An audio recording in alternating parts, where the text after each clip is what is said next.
ఈరోజు సత్యశోధక సమాజ స్థాపన 152వ దినోత్సవాన్ని పురస్కరించుకొని అఖిల భారతీయ మాలీ మహాసంఘం మరియు సావిత్రిబాయి ఫులే మహిళా మండలి ఆధ్వర్యంలో ఆదిలాబాద్ జిల్లా కేంద్రంలో ఉన్నటువంటి సోషల్ వెల్ఫేర్ కాంపౌండ్లో ఉన్న ఫులే దంపతుల విగ్రహాలకు ఘనంగా నివాళులు అర్పించి మరి శ్రద్ధాంజలి ఘటించడం జరిగింది.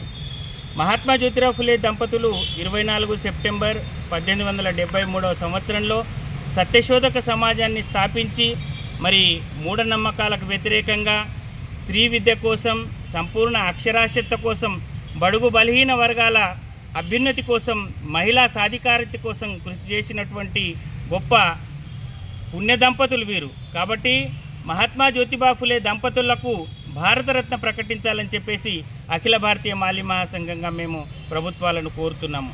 అలాగే ఈరోజు బహుజన కులాల్లో ఉన్నటువంటి ఎస్సీ, ఎస్టీ, బీసీ మైనార్టీలకు రావాల్సినటువంటి సామాజిక న్యాయం కోసం, సామాజిక హక్కుల కోసం వాళ్ళు పోరాడుతుంటే మరి ప్రభుత్వాలు ఈరోజు నిమ్మకు నీరెత్తినట్టుగా వ్యవహరిస్తున్నాయి. కాబట్టి ప్రభుత్వాలని ఈ సందర్భంగా మేము కోరుతున్నాం, ఏ ఉద్దేశం కోసమైతే మహాత్మా జ్యోతిబా ఫులే సత్యశోధక సమాజాన్ని స్థాపించి ఈ సమాజంలో ఉన్న రుగ్మతల్ని రూపుమాపడానికి కృషి చేసిన గొప్ప మహానుభావులు సావిత్రిబాయి ఫులే మరియు మహాత్మా జ్యోతిబా ఫులే. కాబట్టే భారత రాజ్యాంగ నిర్మాత అయినటువంటి డాక్టర్ బాబాసాహెబ్ అంబేద్కర్ గారు మహాత్మా జ్యోతిబా ఫులేని తన గురువుగా భావించి భారత రాజ్యాంగాన్ని మనకు అందించారు. కాబట్టి ఆ రాజ్యాంగాన్ని గౌరవిస్తూ ప్రతి ఒక్కరి సంక్షేమం కోసం ప్రభుత్వాలు పాటుపడాలని చెప్పేసి మహాత్మా జ్యోతిబా ఫులే స్ఫూర్తితో మనమందరం పునరంకితమై మరి సామాజిక సేవ పరితపించేసి ఈ సందర్భంగా కోరుకున్నాం.